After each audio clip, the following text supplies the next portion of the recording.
সঙ্গীতা আমার নতুন আরেকটা ঝলমলে ব্লগে তোমাদেরকে অনেক অনেক ওয়েলকাম আর ভালোবাসা। কেমন আছো তোমরা সবাই? আশা করছি ভালো আছো আর সুস্থ আছো।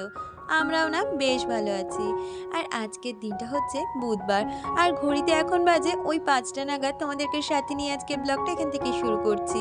আই হোপ ব্লগটা তোমাদের একটু হলেও ভালো লাগবে। প্রতিদিনের সকালটা আমি যেইভাবেই শুরু করি আমি চেষ্টা করি তোমাদের সাথে সম্পূর্ণটাই শেয়ার করার। উঠেই বাসি কাজকর্মগুলো সেরে নিচ্ছি। আসলে দেখবে আমাদের মতন গৃহিণীদের সকালবেলা এই বাসি কাজের পর যদি স্নান সেরে অন্তত পুজোটা দেওয়া হয়ে যায় তাহলে কিন্তু অনেকটা কাজই বলতে পারো সংসারের এগিয়ে থাকে। তো সেই রকমভাবেই কিন্তু আমি প্রতিদিনের কাজগুলোকে সেট করে নিই মাথায়, আর সেইভাবেই কাজগুলো করে থাকি। আর কি বলতো, সংসারের কাজ তো আমাদের প্রতিদিনই থাকে, এর মধ্যেও কিন্তু সংসারকে সুন্দরভাবে গুছিয়ে রাখার জন্য অনেক এক্সট্রা কাজও যেগুলো থাকে সেইগুলো কিন্তু আমি আগের দিন পূর্ব পরিকল্পনা করে রাখি। এতে করে কি হয় বলতো, পরের দিন উঠে আর নিজে পাজল হয়ে যাই না, আর কোন কাজটা ছেড়ে কোন কাজটা করব এমন মনে হয় না। এতে করে আমার একটার পর একটা কাজ হয়ে যায়, আর সাথে এক্সট্রা কাজগুলোও কিন্তু সময়ের মধ্যে হয়ে যায়। আর কথা বলতে বলতে এইদিকে বাসি ঘরটাও আমি ঝাঁট দিয়ে নিয়েছি। আসলে কি বলতো, সংসারের লক্ষ্মীশ্রী কিন্তু আমাদের অনেক আচার বিচার নিয়ম কানুনেই বজায় থাকে। যেরকম ধরো বাসি কাজকর্মের ওপরেও কিন্তু আমাদের সংসারের লক্ষ্মীশ্রী বজায় থাকে। সেই জন্য বলতে পারো আমি বাসি মুখ ধোয়ার আগে বাসি কাজগুলো সেরে নিই, তারপরে আমি নিজে ফ্রেশ হই। আমাকে সহেলি সাহা কমেন্ট করেছিল, সে লিখেছে, তুমি মোটা থেকে রোগা কি করে হলে একটু বলো। আমি কিন্তু এর আগের দিনের ব্লগে জানিয়ে দিয়েছিলাম আমি কিভাবে রোগা হয়েছি, মানে কি কি খাওয়ার দাওয়ার মেনটেন করে খেয়েছি, সেটা তোমাদের এর আগেই আমি অনেক দিন আগে ভিডিও শেয়ার করছিলাম, সেটা চেক আউট করতে পারো। আর তুমি এও লিখেছো, তুমি কিন্তু আমার কমেন্টের রিপ্লাই দাও না। কি বলো তো, আমি সবাইকে রিপ্লাই দিয়ে উঠতে পারি না ইন্ডিভিজুয়ালি, কিন্তু আমি প্রতিদিন চেষ্টা করি আমার ভিডিওর মাধ্যমে তোমাদের প্রতিটা মানুষের কমেন্টের রিপ্লাই দেওয়ার, আর তোমাদের নামগুলোও নেওয়ার।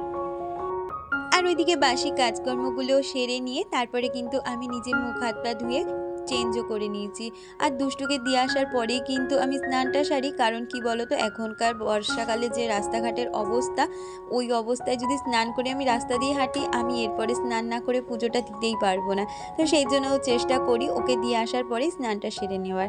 আর আজকে না দুষ্টুকে আর তোজো দুজনকেই বলতে পারো একসাথে টিফিনটা বানিয়ে দেবো। আজকে দিলাম একটু পাস্তা। তোজোকে প্রায় দিন তাও আমি টিফিনটা বানিয়ে দেওয়ার চেষ্টা করি, কিন্তু দুষ্টুকে সেরকমভাবে আমি সকালে টিফিনটা বানিয়ে দিতেই পারি না। আর এতে করে অনেক সময় হয়তো দুষ্টুও একটু আপসেট হয়, কারণ সব ফ্রেন্ডরা তার টিফিন নিয়ে আসে, একমাত্র দুষ্টুই কেনা টিফিন নিয়ে যায়। তাই জন্য ভাবছি এবার থেকে দুষ্টুকে আমি টিফিনটা সকাল করে বানিয়ে দেবো। এতে আমার খরচাটা একটু কম হবে জানো তো, কারণ কি দুটো টিফিন আমার একসাথে বানানো হয়ে যাবে, যেখানে আমি তোজোকেও দিতে পারবো আর দুষ্টুকেও। আর দুষ্টুকে যে সকালের এক্সট্রা কেক বিস্কুটগুলো দেওয়া হয় সেই খরচাটাও একটু হলে কম হয়ে যাবে। আসলে আমাদের মতন মধ্যবিত্ত ঘরে এইরকম করেই কিন্তু ছোট ছোট দিক থেকে আমাদের সাশ্রয়টা করতেই হবে। আর ওইদিকে কথা বলতে বলতে আমার কিন্তু সমস্ত জামা কাপড় মেলা হয়ে গেছে। আর এই যে এখন ঠাকুর পুজোটাও সেরে নিচ্ছি। গাছের ফুল দিয়ে কিন্তু ঠাকুরকে সাজালে এত সুন্দর দেখতে লাগে। এই যে রোদ উঠছে বৃষ্টি হচ্ছে, এর মধ্যে কিন্তু গাছের ফুল বেশ হয়েছে। আর সেটা দিয়েই সমস্ত ঠাকুরকে কিন্তু আজকে সাজিয়ে দিয়েছি। আর এখন পুজোটাও সেরে নিচ্ছি। আমাকে স্মাইলি দীপা চ্যানেল থেকে দীপা কমেন্ট করেছে, সে লিখেছে, দিদিভাই তোমার ভিডিও আমার খুব ভালো লাগে, খুব সুন্দর হয়েছে দিদিভাই। Thank you Dipa. আসলে কি বলতো, আমাদের চারিদিকে পজিটিভিটির মধ্যে অনেক কিছু নেগেটিভ মানুষ থাকে যারা যারা নেগেটিভিটি ছড়ায়, কিন্তু তোমাদের মতন এরকম পজিটিভ মানুষের থেকে যদি এত সুন্দর সুন্দর কমেন্ট পাই, ভীষণ ভালো লাগে। এইভাবে আমার চলার পথে সবসময় থেকো। আর এইদিকে তোমাদের সাথে কথা বলতে বলতে আমার কিন্তু পুজোটাও সারা হয়ে গেছে। আর তারপর চলে এসেছি সোজা রান্নাঘরে চাটা করে নিতে। আর ওই যে তখন তোমাদের বললাম না যে দুষ্টুর টিফিনটা একসাথে যদি আমি করে দিই এক্ষেত্রে আমাদের খরচাটা বাঁচবে, তার সাথে দেখলাম কি আমার সময়টাও অনেকটা বেঁচে গেছে। আসলে পুজো দেওয়ার পরে চা খেয়ে আমাকে কোনো রকমের রান্নাঘরে ঢুকে আসতে হয় তোজোর টিফিন বানানোর জন্য। তবে আজকে তো সকাল সকাল টিফিনটা বানিয়ে নিয়েছি। হয়তো সকালের দিকে চাপটা আমার একটু বেশিই পড়ে গেছিল, কিন্তু এই যে এই সময়টা আমি একটু ফ্রি রয়েছি, কারণ তোজো যাওয়ার আগে আমি কিন্তু বিছানাটাকেও আজকে তুলে নিতে পেরেছি। আসলে কিছু কিছু ক্ষেত্রে আমাদের কাজটা যদি একটু আমরা অন্যরকমভাবে সেট করে নিতে পারি, সবসময় একই রকমভাবেই যে কাজ করতে হয় সেটা নয়, তবে কাজের নিয়মটা একটু পরিবর্তন করলে অনেক সময় মনে হয় যে একটু আমাদের কাজের ক্ষেত্রেই সুবিধে হতো। আমাকে সোমাস লাইফস্টাইল থেকে দিদি কমেন্ট করেছে। দিদি লিখেছে, খুব ভালো লাগলো ভিডিওটা। তোমার ছেলে কোন বোর্ডের কোন স্কুলে পড়ে গো? আমার ছেলে সিবিএসসি বোর্ডের নারায়ণা স্কুলে পড়ে। আর এদিকে দেখো আমি বিছানা তুলতে তুলতে ও কিন্তু একদম রেডি হয়ে গেছে। আসলে ও স্নানের পরপরই না ড্রেসটা পরে নেয়, আর তারপর মালা জপে, কখনো কখনো পড়া থাকলে একটু দেখে নেয়। তো এইরকম ভাবেই ওর সকালে স্কুল যাওয়ার আগে সময়টা কাটিয়ে দেয়। আসলে কি বলতো, যখন ছোট ছিল আমাকে অনেকটাই ওকে ধরে বেঁধে সমস্তটা একাকে করাতে হতো, ওর বাবাও করাতো। কিন্তু এখন তো যে অনেকটাই বলতে পারো বড় হয়ে গেছে, মায়ের মুখে বলতে নেই, নিজের কাজটা ও এখন দেখি নিজেই করে নেয়। আর ও নিজের কাজটা নিজে করতেই দেখেছি বেশি পছন্দ করে। আসলে বাচ্চারা যে কাজগুলো করতে নিজে থেকে চায়, তাদের সেই কাজগুলো কিন্তু করতে দেওয়া উচিত বলেই মনে হয়। কিন্তু প্রথম চোটে সেই কাজটা হয়তো তারা ঠিক করতে পারে না, কিন্তু করতে করতে শিখে যায়। আর ওইদিকের বিছানা গুছিয়ে আমি তোজোকে গাড়িতে তুলে দিয়ে এসেছিলাম। আর এখন হাজবেন্ডও বাজারে চলে গেছে, তাই হাতে আমার বেশ কিছুটা সময় রয়েছে। তাই ভাবলাম এই ঘরের বিছানাটাকেও গুছিয়ে নিই। আর ওই যে বললাম না, বর্ষার কদিন এখন জামা কাপড়ের যে কি সমস্যা হচ্ছে, ওইদিকে তো একদড়ি জামা কাপড় মেলে এসেছিলাম, সেই জন্য কালকের বেশ কিছু আধ ভেজা জামা কাপড় ছিল, সেইগুলোকে ওইরকম চেয়ারের মধ্যে করে দিয়েছি। তাতে গরমও হয়ে যাবে আর রোদটাও পড়ে যাবে, সেই জন্য কিন্তু। আর এখন এত জামা কাপড় হয়ে গেছে, একটা দড়িতে কোনোভাবেই জামা কাপড় মেলে উঠতে পারছি না, সেই জন্য চেয়ারে করে জামা কাপড় দিচ্ছি। এখন বৃষ্টি হচ্ছে না, আবার কখন বৃষ্টি নেমে যায়, এটা হচ্ছে সব থেকে বড় কথা। আর এদিকে দেখো এখন সোফাটাকেও আমি সুন্দরভাবে গুছিয়ে নিচ্ছি। আর কি বলতো, আমাদের এই সোফাটা বসার তুলনায় জামা কাপড় রাখতেই বেশি কাজে লাগে, আর সেটাকে এখন গুছিয়ে নিলাম। আমার অনেক বন্ধুদের ডিমান্ড ছিল আমি কেন ক্যামেরার সামনে এসে কথা বলি না, তো আজকে চলে এলাম। এখন কি বলতো, ঘড়িতে বাজে ওই 8:30 নাগাদ। এর মধ্যে আমার দুটো ঘর গোছানো হয়ে গেছে, বাচ্চারা স্কুলে চলে গেছে, হাজব্যান্ডও বাজারে চলে গেছে। আর এখন যাব আমি রান্নাঘরে রান্নাটা সেরে নিতে। কালকে রাত্রিবেলা এক ফোঁটা এডিটিং করে রাখতে পারিনি, কারণ প্রতিদিনই কিন্তু আমি দুপুর থেকে মোটামুটি এডিটিংটা শুরু করি, রাত্রের মধ্যে কমপ্লিট হয়ে যায়, পরের দিন ভয়েস ওভারটা দিই। কিন্তু আজকে আমার এডিটিং এখনও ধরাই হয়নি, তাই ইচ্ছে আছে যত তাড়াতাড়ি কাজগুলো গুছিয়ে করে এডিটিংয়ের কাজটা শুরু করব, তারপরে ভয়েস ওভার, ভিডিও আপলোড, এখনও অনেকটা কাজ বাকি। কিন্তু কি বলতো, যাই কাজ থাকুক, আগে মনে হয় সংসারের কাজগুলো সেরে নিয়ে অন্য কাজে হাত দিতে পারলে নিজে অনেকটা নিশ্চিন্ত হওয়া যায়।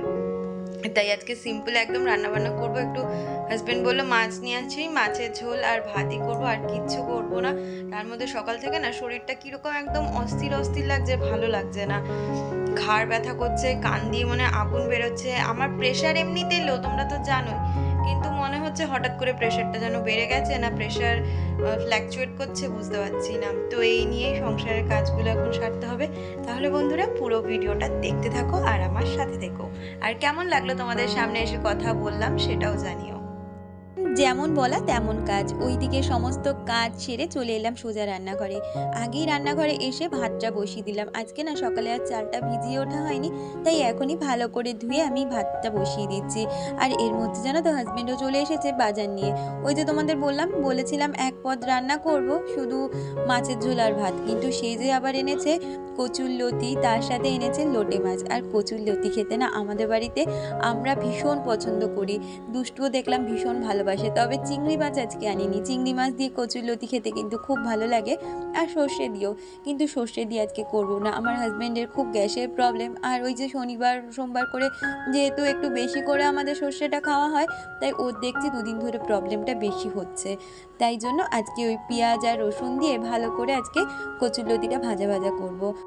তবে কি বলতো, এই লোটে মাছ আর কচুরলতি দুটো হতেই অনেকটা সময় লেগে যাবে, কিন্তু হাজবেন্ডের হাতে তো অতটা সময় নেই, তাই ওকে একটু আলু ভাজা দিয়েই দিলাম, ও ওই আলু ভাজা দিয়ে খেয়ে যাবে।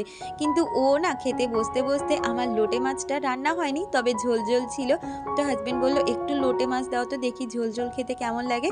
তো সে না ওই রকম ঝোল দিয়েই খেয়ে গেছে। ও একদমই ঝোল খেতে চায় না, ও লোটে মাছের ওই ঝুড়োটা দিয়েই খায়। তবে আজকে খেয়ে বলছে খুব ভালো লাগলো ওই রকম ঝোল ঝোল লোটে মাছ। তো যাই হোক, ওইদিকে লোটে মাছটাও বসিয়ে দিয়েছি, আর লোটে মাছ হতে তো অনেকটা সময় লাগে, তো ওইগুলো ধীরে ধীরে হোক। আর এদিকে কচুর লতিটাও বসিয়ে দিয়েছি, সাথে হাতে বেশ কিছু বাসন ছিল, সেগুলোকে এখন মেজে নিচ্ছি। আমাকে মধুরিমাদি কমেন্ট করেছে, সে লিখেছে সারা দিনের শেষে একসাথে ডিনার করাটা খুব ভালো বলে আমার মনে হয়।